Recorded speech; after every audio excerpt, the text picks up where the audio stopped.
அனைவருக்கும் அன்பான வணக்கங்கள். இது மகா பெரியவா சொன்னது யூடியூப் சேனல்.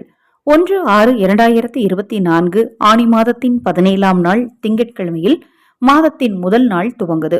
இந்த நாள்ல நான் சொல்லக்கூடிய இந்த பொருட்கள்ல எது உங்களுக்கு சாத்தியமோ அதை நீங்கள் முதல் செலவாக வாங்கினீர்கள் என்றால் தொடர்ந்து உங்களுக்கு மங்கள செய்திகளும் மகிழ்ச்சியான வாழ்வும் அமையும். மாதத்தின் முதல் நாள் பொதுவாகவே வீண் விரய செலவுகள் எதையுமே செய்யக்கூடாது. குறிப்பாக மருத்துவமனைக்கு செல்லக்கூடாது.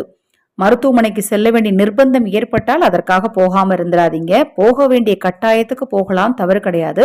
மற்றபடி எப்பவுமே மாதத்தின் முதல் நாள் மருத்துவமனைக்கு ஒரு செக்கப்கோ இல்ல டாக்டரை பார்க்கணும், ஏதாவது ஒரு விஷயத்துக்காக பார்க்கணும் அப்படின்னாலோ அன்றைய நாள்ல அதை தவிர்த்துடுங்க. மாதத்தின் முதல் நாள் அதை போல இந்த 2 விஷயங்களை செய்யாதீங்க. எண்ணெய் வாங்காதீங்க. அதாவது நம்ம சமையலுக்கு உபயோகப்படுத்துறோம் இல்லையா, எண்ணெய், அதை வாங்காதீங்க. இரண்டாவது, சவரன் செய்வது, அதாவது முடி வெட்டுறது, அதை மாதிரி போய் ஷேவ் பண்ணிக்கிறது, இதை மாதிரி விஷயங்கள் எல்லாம் மாதத்தின் முதல் நாள் செய்யாதீங்க. இந்த மாதத்தோட முதல் நாள் பாத்தீங்கன்னா திங்கட்கிழமையில ஆரம்பமாகுது. திங்கட்கிழமை என்பது சந்திர பகவானுக்கு உகந்த நாளாக கருதப்படுது. இந்த நாள்ல நீங்க பச்சரிசி வாங்கலாம், மஞ்சள் தூள் வாங்கலாம், அடுத்தது இனிப்புகள் வாங்கலாம். மகாலட்சுமி தாயாருக்கு மிகவும் பிடித்த வாசனை மிகுந்த மலர்கள், மல்லிகைப்பூ, தாமரைப்பூ, அதை மாதிரி பார்த்தீங்க அப்படின்னா ஜாதி மல்லின்னு சொல்றோம் இல்லையா, பிச்சி பூன்னு சொல்லுவாங்க ஒரு சில ஊர்ல, அந்த ஜாதி மல்லிப்பூ, பன்னீர் ரோஜாக்கள், அதாவது வாசனை மிகுந்த மலர்களை வாங்கலாம். அடுத்தது நாட்டு மருந்து கடையில வலம்புரிக்காய் இடம்புரிக்காய் அப்படின்னு ஒன்று கிடைக்கும், அதை வாங்கலாம். அதை பார்த்தீங்கன்னா அந்த மாதம் முழுவதுமே நீங்க தூபம் போடும்போது மாதத்தின் முதல் நாள் வாங்கி பூஜையில் வச்சு கும்பிட்டுட்டு அதை பவுடர் பண்ணி நீங்க சாம்பிராணியோட கலந்து அதை தூபம் போட்டீங்க அப்படின்னா மாதம் முழுவதுமே பார்த்தீங்கன்னா உங்களுக்கு நல்ல ஒரு நேர்மறை ஆற்றல் சக்தி உங்க வீட்டுல நிறைந்து இருக்கும். அடுத்தது கல்லுப்பு. எப்பவுமே என்ன விஷயம் நீங்க செய்யறதா இருந்தாலும் சரி, முதல்ல கல்லுப்பு வாங்குறது ரொம்ப விசேஷங்க.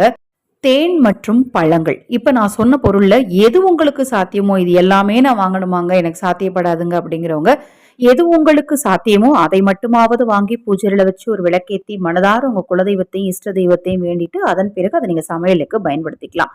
அதுவும் குறிப்பாக சம்பளம் வாங்கியவுடன் இதெல்லாம் நீங்க வாங்குறது இந்த மாதத்துல உங்களுக்கு நல்ல ஒரு சிறப்பான பலனை கொடுக்குங்க. முதல் செலவாக சம்பளம் வாங்கணும்னே இப்ப நான் சொன்னதுல ஏதாவது ஒண்ணு வாங்குங்க. அத மாதிரி முடிந்தால் மாதத்தின் முதல் நாள் ஆதரவற்ற யாருக்காவது உணவளியுங்கள், ஏதாவது ஒரு சாப்பாடு வாங்கி கொடுங்க. ரொம்ப எளிதான இந்த சில விஷயங்கள் எல்லாம் நீங்க வாழ்க்கையில தொடர்ந்து ஃபாலோ பண்ணிட்டு வந்தீங்க அப்படின்னா நிச்சயமாக உங்க வாழ்க்கையில இருக்கக்கூடிய வீண் பிரச்சனைகள் நீங்கும், பண தட்டுப்பாடு நீங்கும், நினைத்ததெல்லாம் நடக்கும், சந்தோஷமாகவும் மகிழ்ச்சிகரமானதாகவும் உங்கள் வாழ்க்கை அமையும். தொடர்ந்து நம்ம சேனலை பாருங்க. இப்பதான் முதன்முறையா பார்க்குறீங்க அப்படின்னா சப்ஸ்கிரைப் பண்ணிக்கோங்க. பக்கத்துல இருக்கிற பெல் பட்டனை மறக்காம கிளிக் பண்ணிக்கோங்க. ஹரஹர சங்கர ஜெய் ஜெய் சங்கர. மகா பெரிவா திருவடி பாதம் சரணம் சரணம்.